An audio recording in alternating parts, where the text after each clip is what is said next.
Hello and welcome. My name is John Ryan with Broadsheet.ie, and you're very welcome to the eighth series, is it, Breeda? the eighth in a series of shows on the Mother and Baby Homes Commission of Investigation report. We're joined by Tuam campaigner Breeda Murphy and adoptee and activist Eunan Duffy. And Breeda, and both of you, in fact, if we could just go straight to the decision by Justice Yvonne Murphy, who chaired the Commission of Investigation, to not appear in front of an Oireachtas Committee on Children to discuss the report. Breeda, do you want to start? Yeah, I think, John, some people would have expected that she would not appear, because there's nothing to compel her to appear there. But it's wrong of them to give the view as well that no justice has ever come before the Oireachtas Committee, because they have. So it's not as though, we're setting precedent by having her come to the Oireachtas Committee and answer questions. Now, those questions, unfortunately, are going to remain for the long time, while, the longer term, while she evades, or her, Mr. Duncan or Mary Daly evades coming to just speak to us through the medium of the Oireachtas, because it's highly unlikely they will speak to us directly. And it's kind of unheard of in a way that you would have such a report written with the view of people who are so vulnerable and not answer the questions, not even attend the press release of that report. So, no. You said there was a precedent. Who had faced a Oireachtas Committee before? Judge Ryan has launched it before, but he's also appeared before the Oireachtas Committee, I believe. And Judge Mary Lafoy has appeared before an Oireachtas Committee. So it's not as though it could not happen. I mean, the judge is retired. She has, and her team, and the many they have had write various parts of the report and research, they've received 11.5 million of taxpayers' money. It's our money. And surely somebody ultimately has to be held accountable, particularly when the report itself bears no resemblance to the views of those who have provided their testimony, and that testimony is now destroyed. That there's, that is possibly the most upsetting part of this, that the voice, the first voice of survivor, which is the most important one, which is central to everything, is destroyed without it linked to the report. I mean, the executive summary is difficult to read anyway, but there are certain parts to the report, particularly for me, that one of the toughest parts is where it says that survivor testimonies are contaminated. I mean, even the word alone, contaminated, used in the same sentence, considering what survivors have, the type of abuse and the name calling that they've suffered for years. And yet there's no contamination of evidence at all from the state or from the nuns or from anybody else.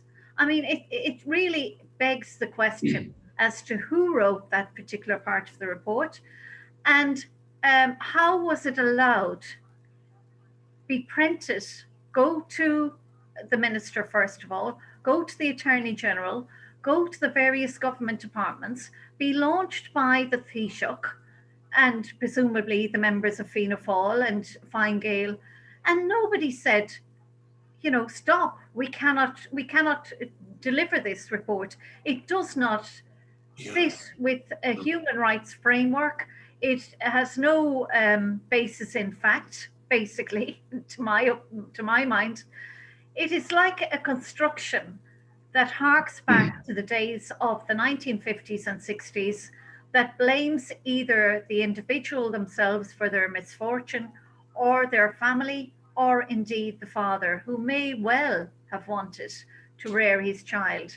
So it is not acceptable, I'm afraid. And at some stage, sooner or later, not alone will the the commission have to answer questions, but the government will have to answer questions as to how they allowed this to go before the people who are central when they're not even included in it. Yeah, Union, even Martin McAleese gave a press conference when the Magdalene Laundries report was released. We haven't heard or sight nor sound of Justice Murphy or indeed the other two members of the commission. Yeah, I, like many, wouldn't even be surprised that she's declined to stand in front of the Oireachtas committee, you know what I mean? Because I personally wouldn't want to be standing in the dock and inviting questions from either government ministers or the general public, and specifically victims and survivors, as to how this commission basically conducted itself and how it came about to some of the absolutely disgusting, dismissive, dampening down conclusions that it's came to, the way it's conducted itself. You know, Judge Yvonne Murphy obviously was independent as a member of the judiciary, whether she's a retired judge or not. That was supposedly one of the reasons that she was appointed, given that she had conducted or been part of some other previous investigations on the south of Ireland. But if I was her, I would have actually changed my name and absconded out of the country, to be honest, because as Breeda has rightly said there, I mean, how anybody in any kind of a professional capacity at all would actually stand over and sign off this report it just beggars belief, to be honest. And as Breeda again said, the fact that it was bad enough, completely incoherent, looked like 3 or 4 people have just put this all together in different chapters, stapled it all together and just hand that in the way it is. It was like a deadline day rush of an academic, you know what I mean? I've only got an hour left to get this in, sort of a thing. That's the approach it sort of gives you. And for anybody then to send it into government, and we know that very few people actually would have read this report back to front, but they actually didn't need to, because if you read the executive summary alone, you would have seen, we can't stand over this here, you know, send it back and let them do another draft or something, because we can't even go to the public with this, because we're just they're going to embarrass themselves and we're going to embarrass ourselves as well. And we're going to actually compound and add insult to injury by actually putting this out in the public domain, given the content. And we have to remember, John, that basically we're not afraid of the truth. The truth is what it is. It's not what we want it to be. So if the truth had to come out with facts and figures, statistics, bearing in mind we're talking about people here as well, that actually said some of the things that the people didn't want to hear, or it didn't go along with the narrative, the testimonies of people, whatever the case may be, or what the popular sort of perspective would have been, then you have to accept it. But you know what I mean? You can go through this report and it's more holes in it than a sieve at the end of the day, because it's making some absolutely outlandish statements and conclusions of what's compiled, and they just do not stand up under any kind of scrutiny. There's very little in this report you can take any positives out of. They actually contradict each other. In fact, if Yvonne Murphy, I think she would have been, her report would have been just taken apart at the committee meeting, which is obviously Breeda why she's not going to attend. Yeah, possibly. I mean, you know, there has to be some responsibility and accountability, though.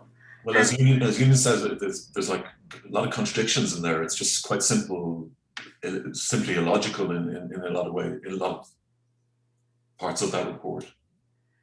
But ultimately, she put her name to it, John. Yes, of course. Yes. So, you know, how do we get answers here?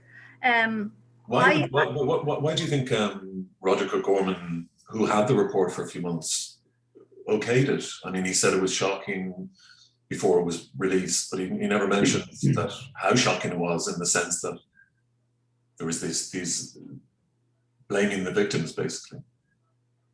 Well, when he spoke to us on a Zoom call, he spoke of the experiences. The chapter that was most distressing was the one where survivors' testimonies were there, and considering that you take those as truth, and then you come back and read the executive summary, or areas where, you know, these women were not forced into these homes, but in the next breath there was no other alternative, so where were they to go?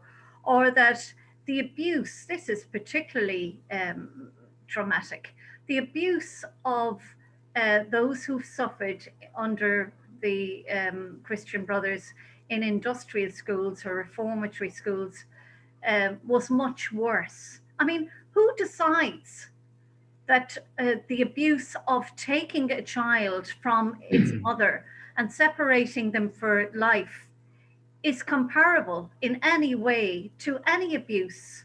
You know, there are, you know, sometimes you're just lost for words as to how to try to convey abuse is abuse, full stop. The abuse of children in the industrial schools, the vaccine trials, the many abuses, the sexual abuse, you know, that they've written and investigated before, the detention, the enslavement of women, it's all abuse. And to pit one against another, which is, it has always been the government action to, you know, somehow compare and contrast the abuses, or you know, the hierarchy of victim, this type of thing that just divides and conquers the community. And I would like to think that the community of mothers first, who give birth in the home, and the community of those who were born there and survived and born to those mothers, that they are stronger than that, and that they see exactly what the government are doing. Because it's another injustice when they are trying to dilute, you know, the testimony of people, or not take them on board. Yeah, I suppose the McAleese report said there was no abuse at all. I mean, at least we can be grateful that some abuse was acknowledged this time around. Can I just, in terms of the committee itself, or the commission itself, we have you ever spoken to any of these people, Breeda? No. No, I've rung the commission on a number of occasions. There were often, you know, times when we needed to, and the person I got speaking to was their legal representative, who is Maeve Sheehan. They didn't wish to speak to me. I offered, but, you know, they obviously felt that maybe what I would say would not quite be of interest to them. Yeah. You know?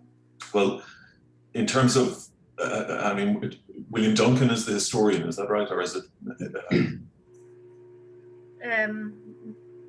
I'm not sure. Is it Mary Daly or William Duncan? Yeah. I think Duncan is the historian, is it? No, I thought it was Mary Daly. Oh, right, okay.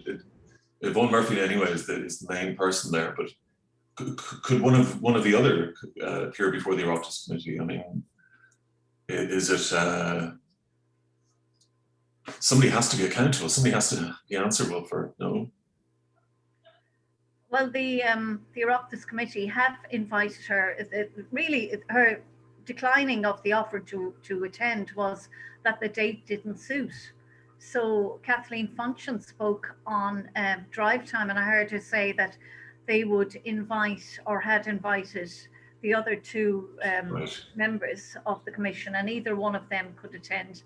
But, you know, it's unlikely they will. I suppose the longer this goes on, John, it's like everything else, it festers, and it's just going to gather momentum. And the longer they hide, this is not going to go away today or tomorrow, and the report will continue to be unacceptable. So I think when you have an opportunity to come and just explain, you know, there are good parts of the report. There are historical pieces that I would not have been aware of, and a timeline that, you know, is quite in depth. They could have added more in there, but, you know, there are pieces that certainly, you need to keep. But as regards an overview, I think what needs to happen now is that it's written by the overview, and the piece to accompany is written with a very strong human rights flavour to it, and it's written possibly and hopefully by somebody external to Ireland who comes in and looks and adjudicates and says, you know, this is unacceptable. That it really is insulting to the people who've contributed 550, not alone contributed, you know, gone out of their way to do so, and find that their testimony is misplaced or is misrepresented in the report, and then it's without anybody coming to answer those pertinent questions and put them to bed, those testimonies are then destroyed. So when they know that they've been changed, but they can't actually prove it as such, they can't sort of say, look, this is the original transcript versus this, because the transcript was destroyed. Well, one person has a transcript. Noelle Brown had been asking for some time for her transcript, so she got that. She got the original back. The report was published. So she has compared with what she has said, and it bears no resemblance. So we already have that case, and that's, you know, that will stand up to as evidence. But testimonies were destroyed, though. I mean, or the transcripts were destroyed. Would they have been helpful in determining the inaccuracies, or do these women have any transcripts apart from the lady you mentioned? No, nobody else has been given transcripts. To me, what is important when you've a survivor group of a terrible injustice who come to you and who give you their voice. I'm sorry, I have to get the. I'll let you talk there. No problem. Yeah. Excuse yourself. Actually, the historian was Mary Daly, and William Duncan, Dr. William Duncan is barrister, in fact. Yeah. So just to clear that up, I imagine Duncan rather than Mary Daly in terms of if there's a replacement for Yvonne Murphy to come before the committee. But yeah, what is it you want now, Union? I mean, what is it? Survivors groups now.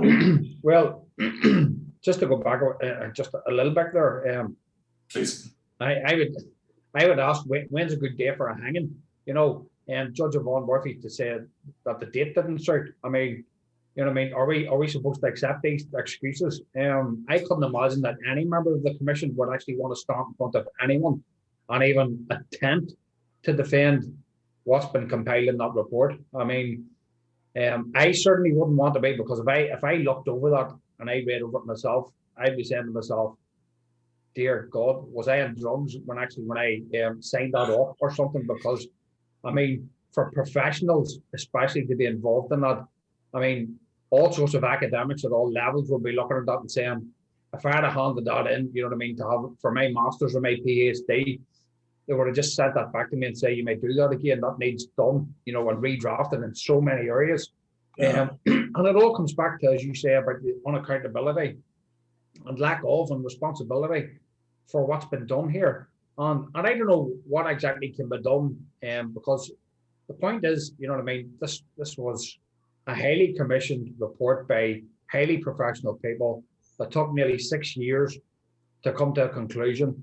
And basically, the issues that you're talking about there in terms of the testimonies, one absolute gross omission from this was the fact that there was no contracts drawn up and signed by those actually giving their testimonies.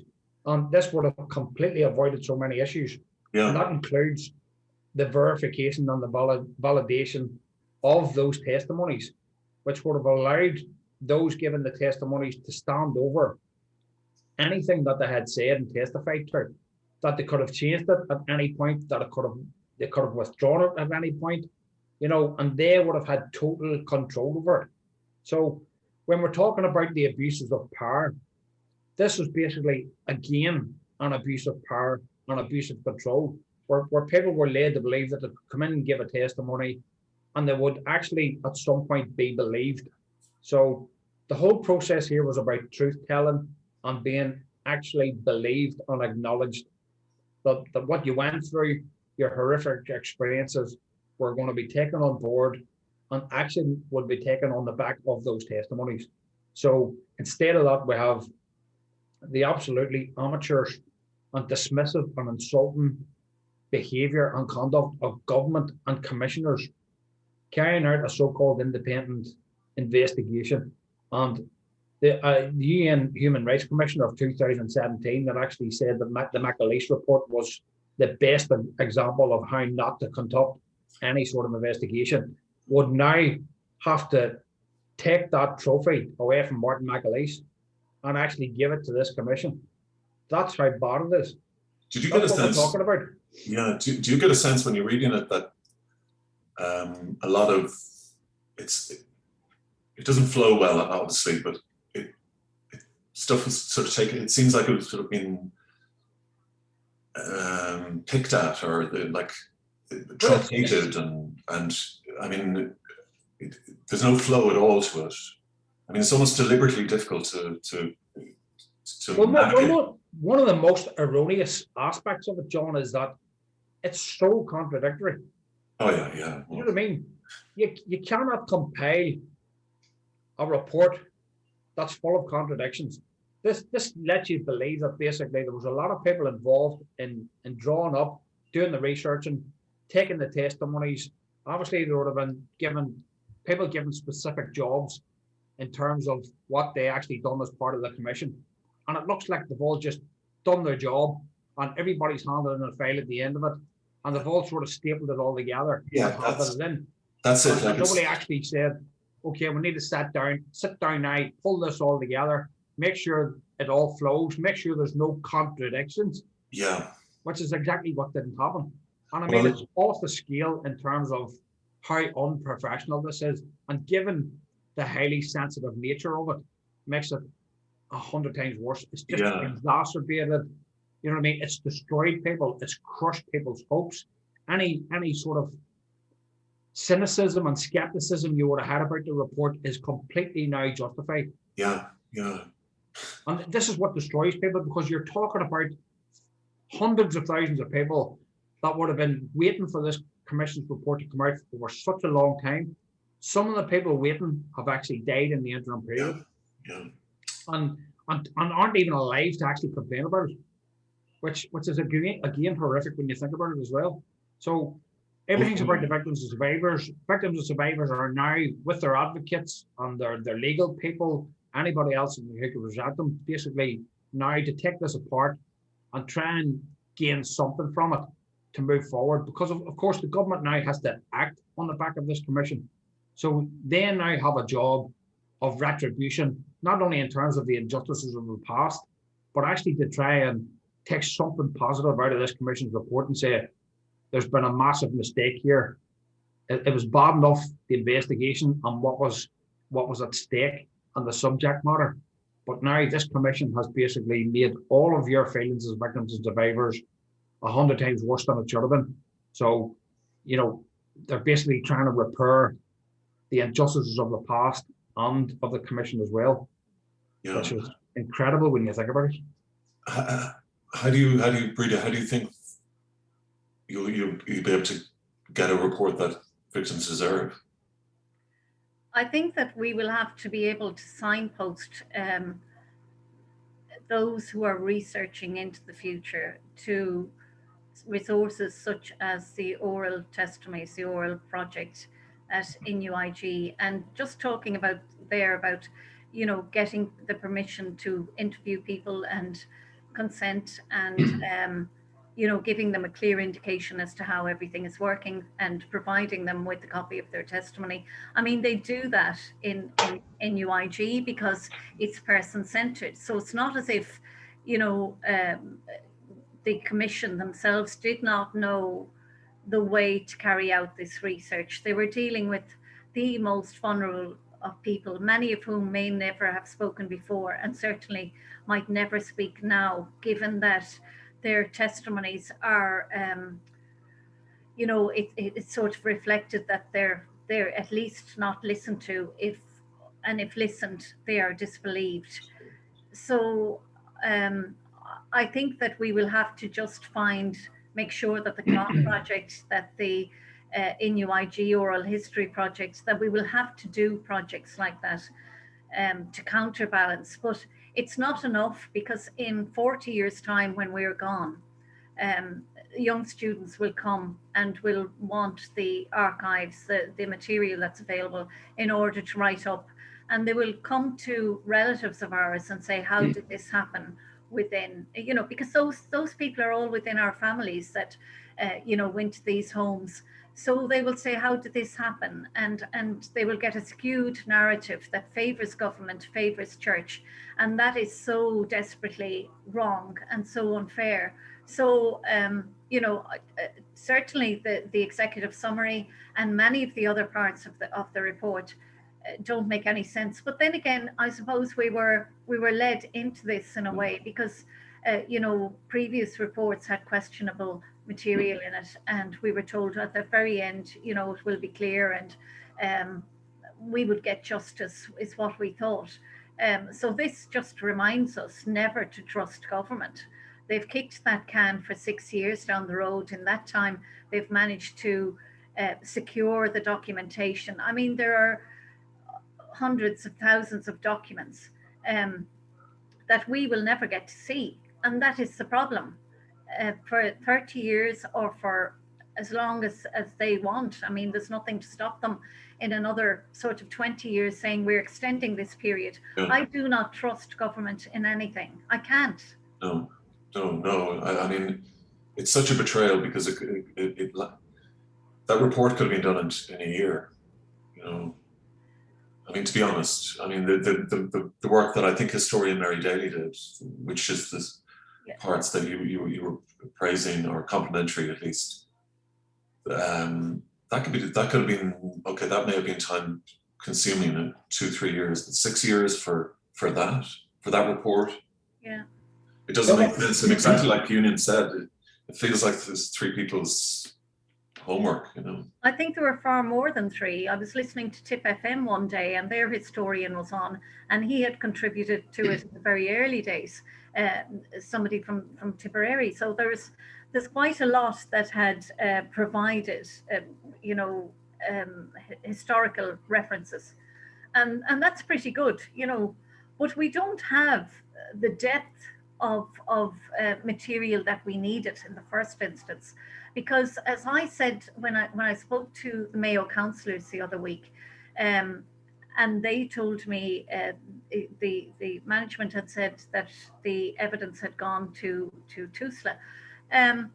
I reminded them that the administrative records, the financial records, the minutes of meetings are actually what tell us precisely who had control, who made the decisions, and who imprisoned, for want of a better word, who incarcerated the women and the children, and made the rules that, for instance, in Galway, that a woman on her second pregnancy would not come out of the Magdalen Laundry. That's where she would go. So those are really insightful. And the great thing coming from Mayo, and we got a warm reception, is that they are opening up any archives they have of minutes of meeting. And we could do our own in-depth study on that, and certainly counteract much of, the state is not to blame, or the church is not to blame here. In the report itself, it quite clearly says, one of the bishops of Galway had said that the women could not be, needed to be contained. They couldn't be controlled, in other words, or couldn't control themselves. They needed to be contained behind very high walls, because if they saw a man, they were, it was like they were likely to run out of the place or jump a high wall or whatever. I mean, the whole, then to say, the state and church were not in any way well for this. I mean, it's all about power. At the end of the day, I think it needs a forensic look at how power is constructed, maintained, and how it continues, because that power struggle is still here. There are far too few women in political life. There are far too few women in positions of power in Ireland. And while there are great ones, they're speaking against a very strong structure that does not want to include them still. Okay.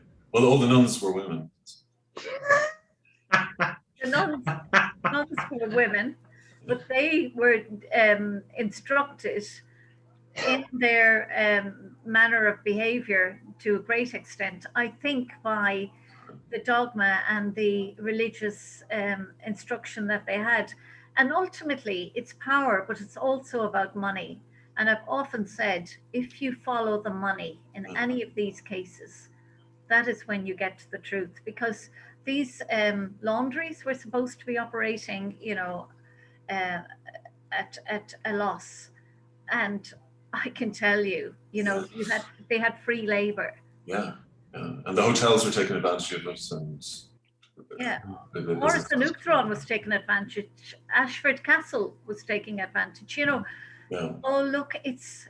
Well, the problem, it's funny when I hear the victims speaking out and talking, and when I hear you talking, Breeda, or you, Union, it's never anti-religious as such. It's never, people are very defensive, but they're defensive almost for the wrong reasons. I don't think any of the victims particularly have a thing against the church, or particularly, I mean, these women were not as unfortunate as victims, but they were equally, they were prisoners of the system themselves. And I don't think any of the victims or survivors really go in, would attack the nuns or the orders, and the church, but so people defending the nuns, and I think Brenda Power was defending, so the nuns have done great and all that. It's an argument that's not really valid, because the victims, charitably enough, don't really have too big an axe to grind. Would I be right there, Union, or Breeda?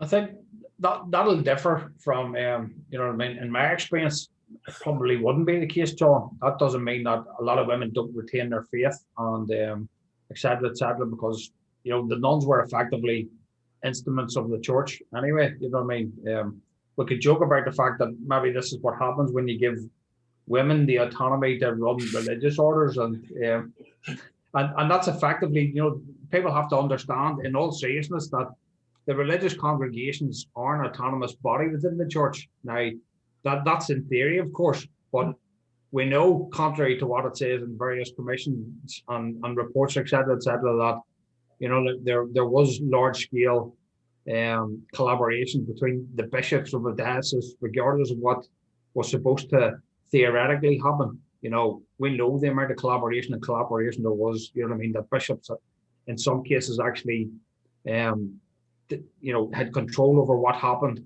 in the religious congregations and the institutions in terms of who went in, who came out, and even a fact of the Mother Superior, because there's a part in the Commission's report where it talks about Bishop Holohan, I think from Galway, who, in regards to Tuam or Bessborough, I think it was, the Mother Superior, she presided over about 4 years of extremely high infant mortality rates, and I think it was the local authority wanted her removed from the post, and the bishop said absolutely not, she's going nowhere.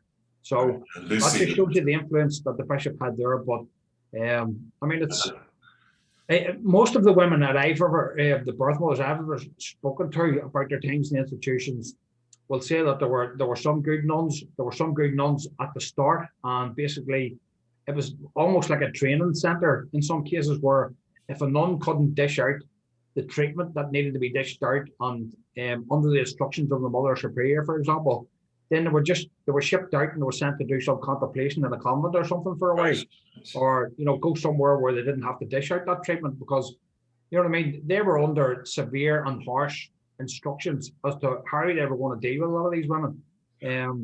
So it does differ. If I'm going around giving talks, I would say to people, I'm not here to attack your creed and kill your religion, etc., etc. We just want the church, whether it be Protestant or Catholic, to basically hold its hand up here and be contrite, and using its own words and its own actions and the way it carries out its own religious pastoral cure, etc., etc., basically to say, listen, what happened was wrong, we're going to do our very best to try and make sure that we put in in place all the reparations in whatever form necessary, whether that's spiritual or financial or whatever the case may be. But Yeah. that's not the tones that we're getting from any of the churches that have so far made apologies. You know what I mean? They're scapegoating society, as well as if society was a completely separate entity from the church, and that the church had no influence over society, which is you just cannot stand over that, given the indoctrination of religion and how it controls people as well. So, let's end on some good news. Besborough, the housing development, the council refused permission for housing development on the site, probably very close, apparently, to adjacent to burial ground. So that's good news. There was another bit of good news that I've completely forgotten. well, as far as I know, you know what I mean. There was 2 submissions for the development there, and I think on board Planala. Yeah. That's been refused, but of course the developers themselves, I'm not sure if that's been resolved in the last few days. Breeda, do you know what the latest is on that? I thought they both had been refused. All right, maybe so. I spoke with Dan Boyle, who's a councillor down there, and he said that there's absolutely no way that that those plans will get through anyway. But right, okay. And I think thanks to the report, it sort of came at the right time in terms of the publicity. And the second good news. Oh, you were very instrumental in getting an apology from the council, Breeda. You were helpful in yeah. Mayo. Yeah, well, I think what happens is when people who are affected by this, and I'm speaking more particularly of the survivors, when they spoke to Galway County Council, they made that impact. And we had hoped to meet with Mayo County Council in September of 2019, and that hadn't happened. So it was on the back of that, really, that I wrote to them. But I think, again, when we present with survivor testimonies, that's what is the impact. That's what does it. And all too often, too many, local councillors are probably too busy, and they take the instruction from the Exchequer or from the government as to what's happening, and they really need to liaise with grassroots. And that's what I always say to them, ask about mother and baby homes, ask about the institutions in your own community, ask your grandparents. You will find those stories are there, and then you will learn the real hidden truth, because the narrative that the government have given out is that everybody else was to blame, and what needs to happen is that survivors' voices gather momentum, and they are the ones leading the way and supported, within the communities. And have you found a lot of solidarity with the other survivors groups at the moment? I mean, is there a lot of,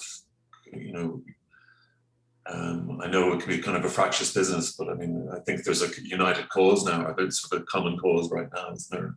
Well, we're all trying to work together, but John, I would say everybody's overwhelmed. Yeah.